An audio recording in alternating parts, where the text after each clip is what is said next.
ورحمة الله وبركاته.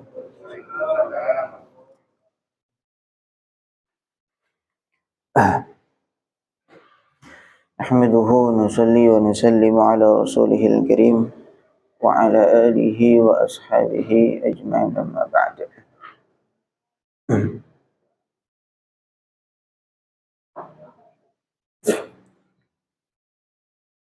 Alhamdulillah jemaah salat subuh yang dimuliakan Allah, kita lanjut ngaji Aqidatul Awam. Kita awali majelis kita dengan kalimat Al-Fatihah. Guru-guru kita wabil khusus untuk muallif kitab ini ila hadratin Nabi Mustafa Muhammadin sallallahu alaihi wasallam azwaji wa auladi wa dzurriyyatihi jami'an jami'a ikhwan bi awal mursalin alaihi wassalatu wassalamu syahada wa salihin wal malaikatu muqarrabin ala syekh Nasir Abdullah Jamal Qudus wala Sayyid Ahmad Al-Malik Al-Maki Sayyid Muhammad bin Alawi bin Abbas لكي أستاذ محمد إحياء علوم الدين اللهم انفعنا بعلومه في الدارين. الفاتحة. أعوذ بالله من الشيطان الرجيم. بسم الله الرحمن الرحيم. الحمد لله رب العالمين الرحمن الرحيم مالك يوم الدين إياك نعبد وإياك نستعين اهدنا الصراط المستقيم صراط الذين أنعمت عليهم غير المغضوب عليهم ولا الضالين آمين. Bismillahirrahmanirrahim. Kita melanjutkan pembahasan Isra wal Mi'raj. Bismillahirrahmanirrahim. Wa ikhtalafa ahlul ilmi. Para ahli ilmu, para ulama berbeda pendapat. Hal kana al-isra'u bi jasadihi ma'a ruhihi. Apakah adanya Isra? Isra itu peristiwa berjalannya Nabi atau diperjalankannya Nabi dari Mekah menuju Palestina. Apakah Isra itu dengan jasad dan ruhnya? Au bi ruhihi faqat, atau dengan ruhnya saja, tak pakai jasad. Fadhahaba mu'dhamus salaf wal khalaf ila al-awwal. Maka mayoritas ulama salaf itu tiga kurun pertama ya, sampai tahun 300. Kemudian selepasnya itu ulama khalaf, ulama yang belakangan. Mereka berpendapat ilal awal, yaitu pendapat yang pertama mengatakan bahwa Nabi itu Isra dan juga Mi'raj itu jasad dan ruhnya. Wa dhahaba ila tsani ta'ifatun min ahli ilmi. Ada yang berpendapat kepada pendapat kedua yang mengatakan bahwa peristiwa itu Nabi hanya ruhnya saja. Wa hum Aisyah wa Muawiyah wal Hasan wa Ibnu Ishaq wa hakahu Ibnu Jarir an Hudzaifah ibn al-Yaman radhiyallahu anhu. Di antaranya Sayyidah Aisyah, Sayyidina Muawiyah, Sayyidina Hasan, Ibnu Ishaq.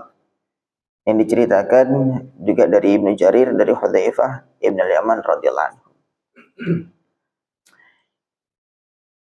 Qala Ibnu Hajar fi syarhihi, Ibnu Hajar Al-Asqalani mengatakan dalam kitab syarahnya Al-Bukhari Fathul Bari, Innal Isra wal Mi'raj waqa'a fi lailatin wahidah.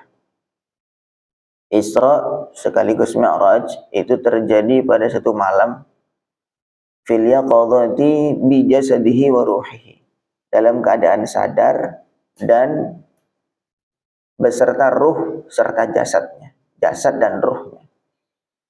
Wa ila hadza dhahaba al-jumhur min ulama'il muhadditsin wal fuqaha wal mutakallimin.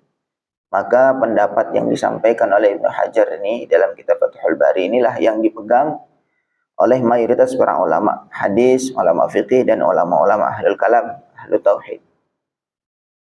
Wa tawaradat alaihi dhahirul akhbar as-sahihah, dan telah datang dalil-dalil yang sahih terkait itu.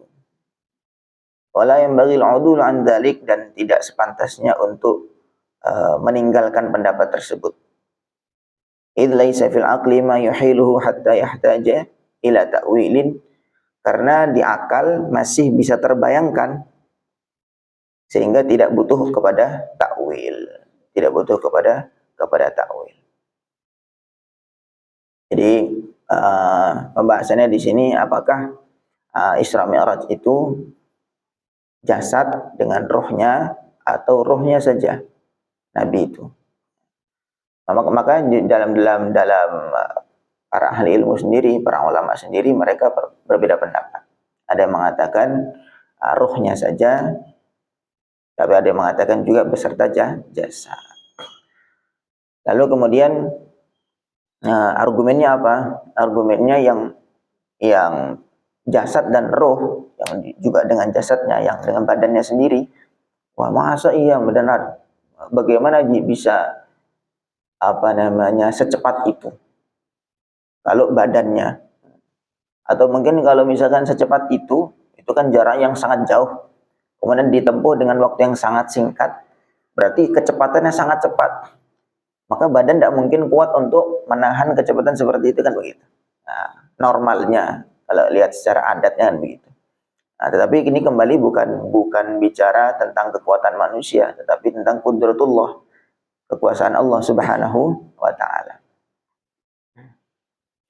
Nah, justru kemudian malah yang jadi dalil kuat adalah kalau peristiwa itu hanya rohnya saja, maka juga bukan sesuatu yang istimewa, bukan sesuatu yang aneh bagi orang-orang kafir. Kan waktu itu kan orang kafir mau menentang keras. Wah, ini bohong, mana mungkin. Tapi kalau cuma rohnya saja, maka itu bukan sesuatu yang aneh. Seperti kita mimpi itu lah. Kita ada ngantuk di sini sebentar, mimpi tiba-tiba udah di Mekah gitu kan. Maka itu bukan hal yang aneh. Namanya cuma mimpi, ya biasalah, orang bisa mimpi kemana saja, kapan saja. Tetapi kalau justru dengan jasadnya, maka itu yang dianggap aneh. Justru menjadi ingkarnya orang kafir itu menjadi dalil kuat bahwa itu terjadi beserta jasadnya. Nah begitu. Misalkan saya cerita, saya malam tadi mimpi saya jalan-jalan ke Mekah sana ke Madinah ziarah. Sekarang subuh ini udah di sini. Nah, ya biasa aja, kata namanya cuma mimpi, kan bukan hal yang aneh. Tapi kalau saya mengatakan saya tadi malam jalan-jalan Madinah, wah, ke sini, ke Turki, ke sini, subuh sudah di sini, wah, justru aneh itu. Kalau peristiwa itu saya katakan beserta jasad, maka itu menjadi dalil kuat ingkarnya para orang-orang kafir itu. Bahkan juga sebagian orang-orang yang lemah pun juga ragu itu. Orang sahabat yang imannya masih lemah juga meragukan itu. Tetapi Abu Bakar Siddiq radhiyallahu ta'ala anhu, di antara sahabat yang membenarkan langsung, bahkan belum mengatakan, ketika orang kafir sudah melihat adanya keraguan di sebagian para sahabat, maka mereka mengambil kesempatan itu untuk meragukan Abu Bakar, untuk membuat ragu Abu Bakar. Maka mereka datang kepada Abu Bakar, ngomong, itu sahabat kamu tuh, si Muhammad, dia cerita begini-begini, dia membual begini. Dia datang ke Palestina hanya dalam satu malam, kemudian paginya sudah di sini. Bahkan dia cerita sudah naik lagi ke menembus 7 lapis langit.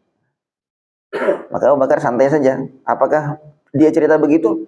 Iya, benar. Kan itu bualan saja itu. Maka Abu Bakar mengatakan, seandainya si Nabi Muhammad itu bercerita lebih dari itu, maka saya akan percaya tanpa ragu sedikit. Nah, maka dikatakan sebagai as-siddiq, yang sangat membenarkan apa yang dikabarkan oleh baginda Nabi Shallallahu Alaihi Wasallam. Nah, kemudian yang mengatakan itu hanya ruhnya saja, itu argumennya hanya ruhnya saja. Bahkan ini sebagian yang meriwayatkan pendapat itu bukan hanya ulama-ulama di bawah, tapi bahkan sebagian para sahabat, di antaranya Sayyidah Aisyah, kemudian Sayyidina Muawiyah mengatakan bahwa Nabi itu tidak dengan jasad, tapi hanya ruhnya saja. Nah, ini para ulama menjelaskan itu di antara hikmahnya adalah untuk menjaga akidahnya umat ini. Karena orang awam yang tidak betul-betul kuat dasarnya di dalam akidah, di dalam ketuhanan, konsep ketuhanan, maka dia nanti akan membayangkan banyak hal. Dia mengatakan, oh, Nabi itu Isra Mi'raj itu ke langit, berarti Allah itu tempatnya di langit. Kan begitu. Nah, ini sebuah kepahaman yang sangat-sangat keliru. Begitu juga berarti nanti Nabi melihatnya dengan mata, kemudian berhadap-hadapan. Berarti Allah itu ada arahnya. Ini nanti menjadi pemahaman tentang akidah yang jadi kacau. Maka untuk melindungi akidahnya umat, maka Sayyidah Aisyah mengatakan pendapat demikian, bahwa Nabi itu Isra wal Mi'raj hanya rohnya saja. Sehingga bahkan banyak tuh orang berdalil dengan mengatakan Allah itu di langit. Dalilnya itu Nabi Isra Mi'raj kan ke langit. Nah, berarti Allah di langit. Bukan begitu. Allah itu tidak butuh sama sekali dengan tempat. Langit itulah atau Sidratul Muntaha itulah yang ciptakan Allah. Dan sebelum diciptakan itu Sidratul Muntaha, Allah di mana? Kan begitu. Yang butuh tempat itu Nabi Muhammad. Nabi Muhammad itu kan makhluk, tentu butuh tempat. Nah, kemudian untuk peristiwa Isra Mi'raj ini Allah carikan, Allah siapkan tempat yang paling istimewa di antara seluruh ciptaan Allah, yaitu di Sidratul Muntaha. Bahkan waktu itu malaikat Jibril saja nggak sampai itu. Malaikat Jibril sampai tembus langit ketujuh, maka malaikat Jibril mengatakan, sampai sini wahai Muhammad, saya nggak bisa lagi mengantar engkau. Engkau silakan lanjut naik ke Sidratul Muntaha. Karena saya ini kalau saya nembus, kalau saya terus naik lagi, badan saya akan terbakar. Nah, di sini ulama mengatakan bahwa jasadnya Nabi itu jauh lebih istimewa daripada malaikat Jibril dan bahkan seluruh para malaikat yang lain. Nah, jadi itu tadi, Nabi Muhammad yang butuh tempat adalah Nabi Muhammad. Karena Nabi Muhammad makhluk. Sedangkan Allah tidak butuh dengan tempat. Nah, itu mesti ditanamkan di dalam keyakinan kita. Allah itu tidak butuh tempat. Allah itu tidak bertempat di satu tempat khusus. Allah itu ada di depan atau di belakang, ada di samping. Hanya Allah itu ada. Dan Allah itu sifatnya mukhalafatu lil hawadith. Berbeda dengan apapun yang ada di alam semesta ini. Berbeda dari segala sisi. Sehingga Allah itu bukan jasad, bukan jisim. Sehingga ada kelompok mujassimah yang mereka menjisimkan Allah. Allah itu ya punya tangan. Nah, karena dalam Al-Quran sendiri dikatakan yadullah fawqa aydihim. Atau kullu syai'in halikun illa wajhah, Allah ada memiliki wajah dan seterusnya. Nah, mereka mengatakan bahwa Allah itu ya ada wajahnya, ada tangannya, ya pokoknya akhirnya karena mereka itu bentuknya seperti ya manusia, maka mereka membayangkan Allah itu bentuknya seperti manusia. Maka nanti bermacam-macam makhluk mereka membayangkan Allah seperti macamnya mereka. Lalat, maka dia nanti memikirkan Allah itu bentuknya seperti lalat, kan begitu. Karena kita manusia, kita membayangkannya Allah itu seperti manusia. Na'udzubillah. Maka kuncinya kullu ma khatara bi balika fallahu bi khilafi dzalika. Apapun yang terbesit di dalam pemikiran kita, akal kita, bayangan kita dan imajinasi kita, Allah bukan seperti itu. Maka ini kaitannya dengan akidah peristiwa Isra Mi'raj ini. Ini penting. Tapi tetap bahwa pendapat yang kuat, pendapat yang rajih adalah Nabi itu Isra wal Mi'raj dengan roh dan jasad. Sehingga peristiwa melihatnya Rasul kepada Allah Subhanahu wa taala itu bila kaifin wala mithal. Hatta ra'an Nabi rabban kallama min ghairi kaifin wal hisarin. Nah, sehingga Nabi melihat kepada Rabban, kepada Allah, min ghairi kaifin, tidak bisa diceritakan bagaimana itu melihatnya, itu nggak bisa diceritakan.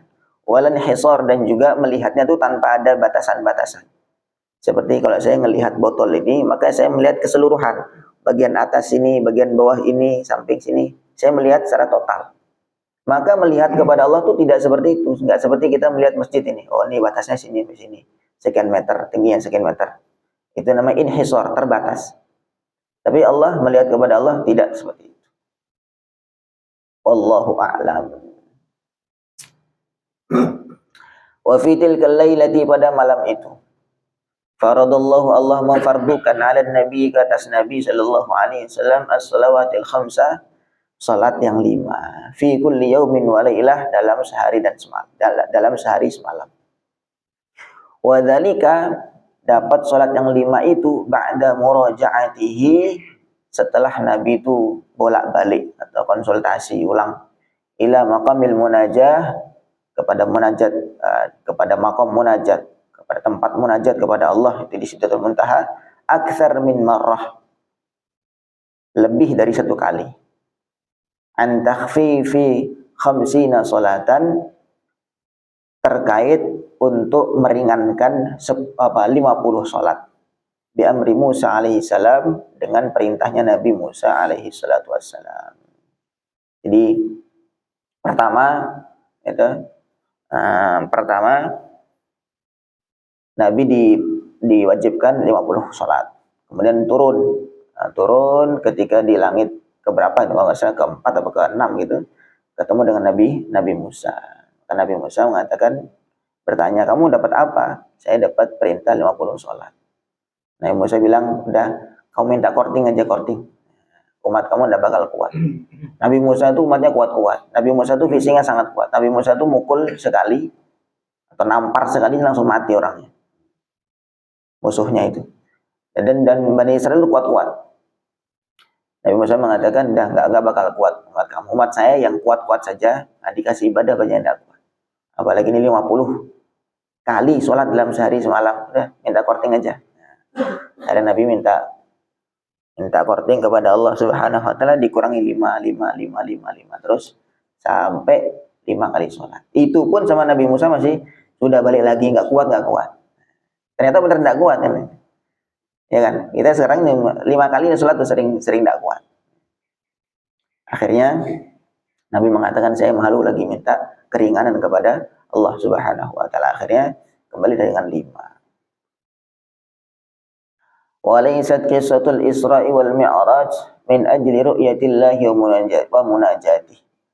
Tidaklah kisah Isra wal Mi'raj itu tujuannya untuk melihat Allah dan munajat kepada Allah. Tujuannya Isra Mi'raj itu bukan melihat Allah. Tadi perhatikan, Isra Mi'raj itu tujuannya bukan untuk melihat Allah. Kalau kita mengatakan Isra Mi'raj itu untuk melihat Allah, sehingga ada pemahaman seperti itu, bahwa Allah itu di langit, Allah itu di Sidratul Muntaha, sehingga perlu ke sana untuk melihat Allah. Kan begitu? Tidak. Atau munajat kepada Allah, karena Allah itu tempatnya di sana, sehingga munajat, sehingga untuk memohon kepada Allah perlu ke sana. Bukan. Maksudnya bukan itu. Kama wahama dzalika ba'dun nas, sebagaimana sebagian manusia berpendapat seperti itu, punya pemahaman demikian.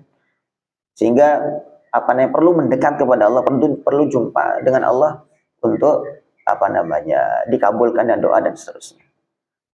Wa inna ma kanat li'idhari ajaibi malakutillah, tetapi Isra wal Mi'raj itu diantara tujuannya adalah untuk menampakkan keajaiban atau keagungan kebesaran Allah, wa ayatihil kubra, dan tanda-tanda kebesaran Allah lin Nabi sallallahu alaihi wasallam, kepada Nabi sallallahu alaihi wasallam. Haitsu yakunu dzalika mizatan lahu, sekiranya hal demikian itu menjadi keistimewaan bagi Nabi Muhammad sallallahu alaihi wasallam.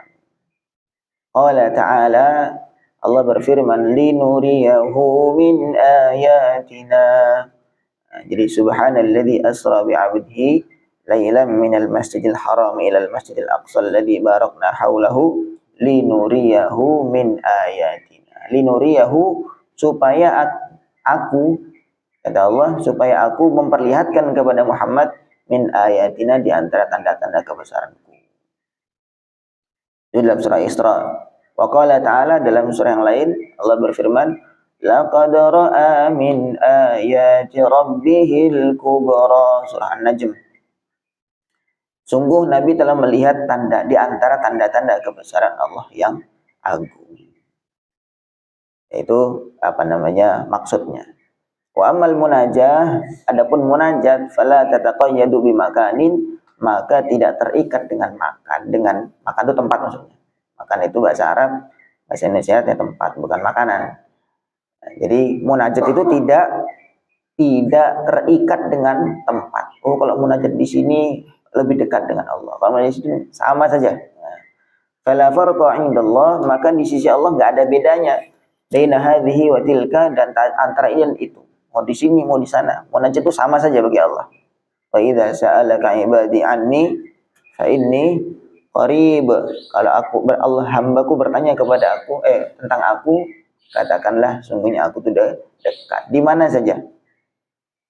Aina ma kanat, di mana saja tempatnya.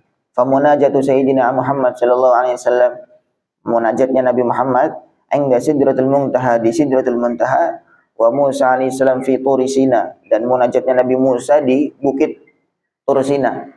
Wa Yunus alaihi salam fi batnil hut, munajatnya Nabi Yunus di dalam perut ikan.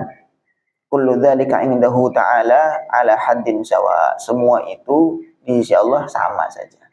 Mau tempatnya di bukit Tur Sina, tempatnya di dalam perut ikan, tempatnya di Sidratul Muntaha, di sisi Allah itu sama saja, sama-sama. Tidak ada yang berbeda. Wa qissatul Isra wal Mi'raj dakhilatun fi babil mu'jizat. Dan Isra wal Mi'raj ini masuk dalam ranah mu'jizat.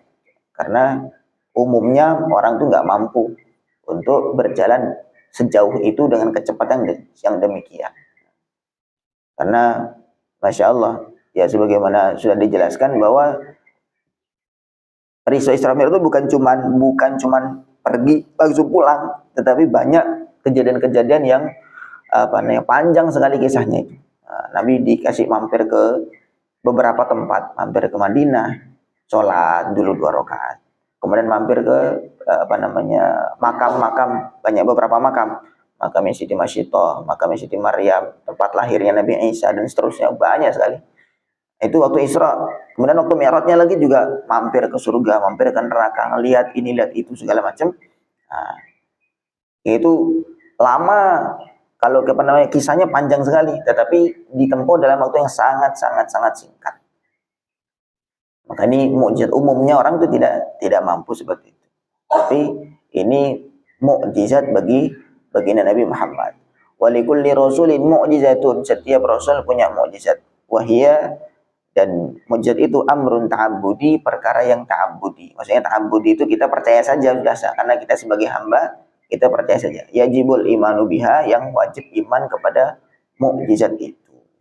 Li'annaha fawqa mustawa uqulil bashar, karena mukjizat itu di atas standar akal manusia. Mukjizat itu di atas standar akal manusia. Wallahu a'lam. Ada yang bertanya? Iya.